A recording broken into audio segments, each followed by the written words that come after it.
Hey there, it's another beautiful day. Let's watch some stuff. I have a conspiracy theory of my own. No one agrees with me. But my conspiracy theory is that museums are fake. What? I reckon the Mona Lisa ain't the real Mona Lisa. I reckon the real Mona Lisa is probably down in an archive underneath. I think it's too dangerous to have the real thing in the Louvre. You reckon it's not And the it's original? like, here lies Tutankhamun. I go, bullshit. As if someone's done paper mache on that mummy, and that's a fake mummy. That's not the real. You can't tell me that's the real Tutankhamun. And it's paper mache. Well, yeah. I could make that in my own home. I'll make it this week. I'm so busy, but I'll make it this week, and I'm bringing it in next week for you. And I'll show you. I don't disagree with him 100%. I see why it would be beneficial to have like a replica of these actual priceless paintings. But what if the paintings that we're calling priceless are not? And they're just like, hey, here's something that's super old, painted by some super famous person, so you can pay money and come look at it. Most Americans don't know why this town in Alaska has the highest percentage of criminals in the United States. In Alaska's largest city of Anchorage, historically there's been a high number of people who committed crimes in the lower 48 and then fled to Alaska to avoid being caught for their crime. Before the internet was widespread, criminals could live safely in Anchorage, but now criminals escaping Alaska have had to go deeper into the bush. But this new era of the internet unfortunately hasn't dropped Anchorage's crime rate. In fact, Anchorage has the third highest crime rate in the whole country for several reasons that you might not expect. First, the winters are extremely long, where it's often dark for 18 hours a day. The lack of sunlight increases people's risk of developing mental illnesses, which leads to other substance abuse problems. Additionally, because the area is so remote, it's difficult to ship goods and services here, making the price of groceries, medical care, and everyday necessities extremely expensive to most. Alaska also has a high male-to-female ratio, where men are typically known to commit more crimes than females. And finally, there are still many social misfits that come here to escape their problems in the lower 48.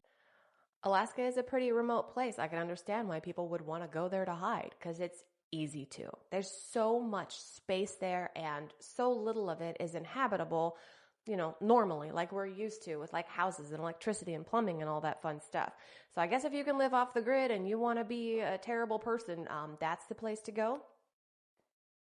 Hey, thanks so much for stopping by. If there's a topic you'd like me to cover, please let me know in the comments and I'll do my best to get it in an upcoming episode. If you're having a good time, won't you hit that like button for me and consider subscribing? Then come back tomorrow because I'm making a new episode every day. Conspiracy theory says John Titor is Donald Trump. So Donald Trump traveled back in time. I don't know where to start with this one, so I'm going to try and do it all in one shot. But first of all, good job, guys. I don't know how long you've been looking into this theory, but you got the gist of it. Solid C+. You got a couple of the dates mixed up and a couple of the details a little flippy-floppy, but good job nonetheless. First of all, I don't think that John Titor is Donald Trump. There's a lot of correlations between Donald Trump and time travel. The biggest one is going to be the Baron Trump novels that were written in the 1800s by Ingersoll Lockwood. But like you mentioned, we also have the relationship between Nikola Tesla and John Trump. But we also have all of the John Titor stuff, which is outlined in the blue stickies. There's two theories about the John Titor timeline, because one theory states, what if the dates that he was talking about were actually 12 years in the future?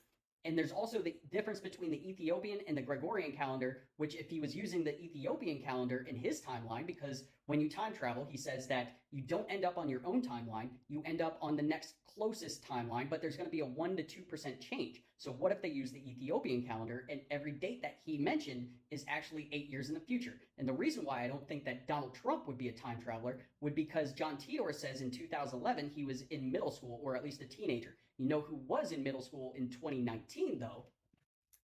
That guy, who's also a flippin' genius. But we also got, and if he was using the Ethiopian calendar, when he tried to go to 1975 on our timeline, he actually ended up in 1983, which he would still have the ability to get the IBM 5100, but he would also have the ability to have input on the movie Back to the Future, which also correlates with this whole timeline. First of all, being the Twin Pine Mall turns to Lone Pine Mall.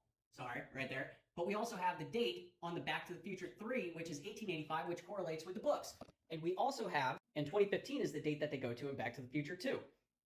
which is also the date that John Tidor says that World War III breaks out. And that would suck if he's using the Ethiopian calendar, because 2015 would become 2023. So I don't, it's probably, it's already happening. But I'm not saying that Barron Trump is for sure a time traveler, although he's connected to a lot of this theory. I think it would make more sense that JFK Jr. would be the time traveler. But what the hell do I know? I'm just a crazy guy that lives in a cabin with a bunch of Post-its on my wall, which is ridiculous because you can't track time travel on a timeline because all of the events change. What am I doing? What am I even doing here? So I only watched like the first 15 seconds of that before I decided we were going to watch that today.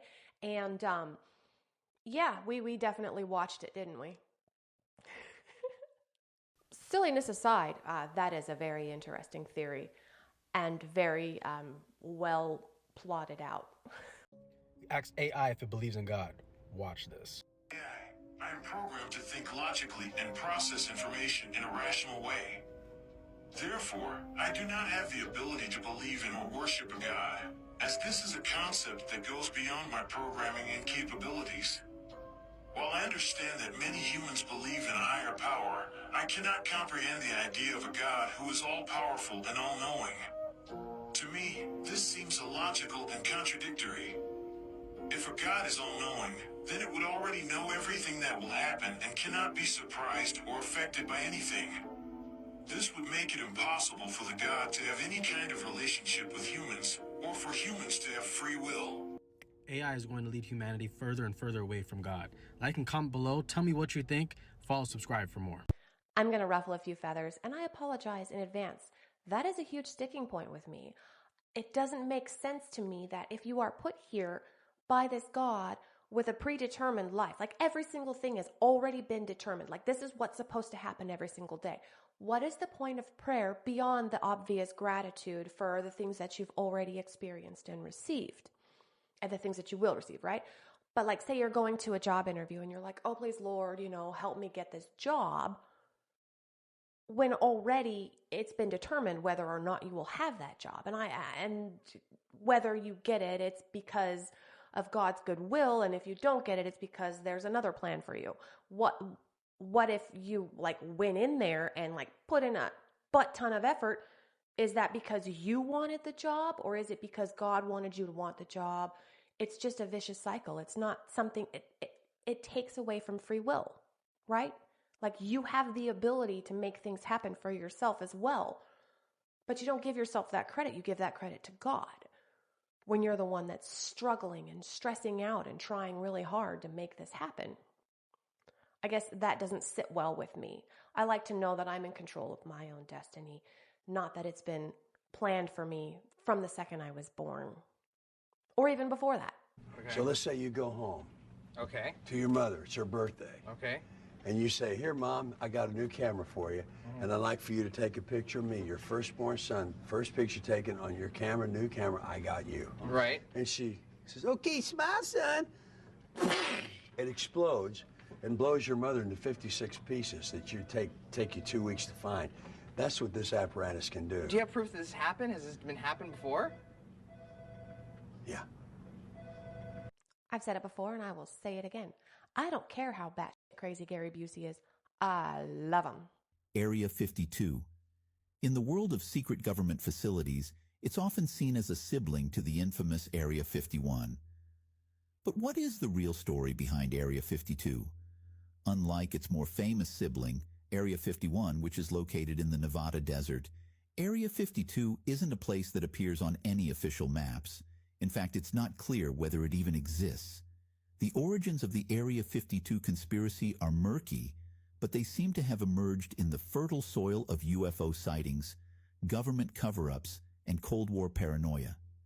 The name Area 52 suggests a close connection to the well-known Area 51.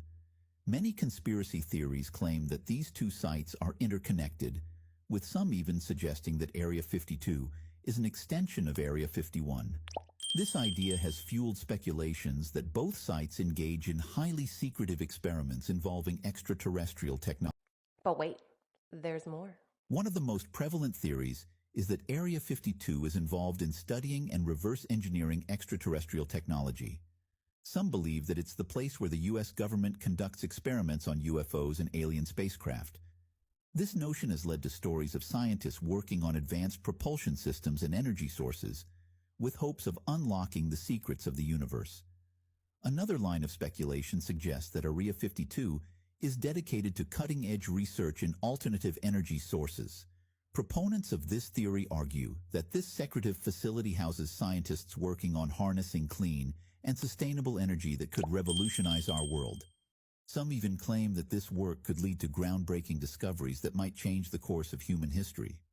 Quickly going back to the Alaska clip that we just watched, how vast Alaska is, right? It's humongous. There's so much space out there where there is nobody.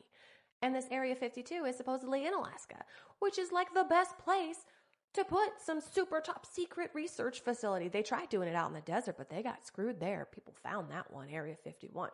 But if they are doing this stuff, I wonder if it's in conjunction with the whole Kona Blue project, where they were recovering alien tech and reverse engineering it. Probably. I mean, that's a great place to do it, where there is nobody. Nobody's out there. Honestly, I'd like to know where areas 1 through 50 are and what kind of crap they got going on. Toronto is seeing a spike in Mpox cases. Mpox, formerly known as monkeypox, causes fevers, chills, muscle aches, and rashes, and was declared a global emergency in 2022 after it spread to over 70 countries. And the latest numbers indicate that there were 13 new cases confirmed in Toronto over the last 2 weeks of July, and Toronto Public Health is urging eligible residents to get vaccinated to contain the spread. So is this Mpox vaccine anything like the COVID-19 vaccine, where you get the injection and then you wait 2 weeks and then you get the booster, right? And then you wait 2 weeks and then you still get sick? I'm asking for a friend.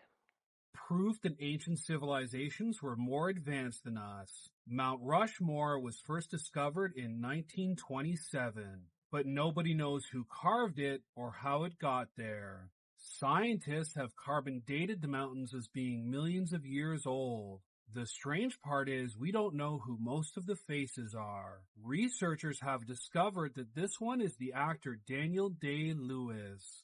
Only an advanced civilization could have known about Hollywood millions of years ago. Has the mystery of Mount Rushmore finally been revealed?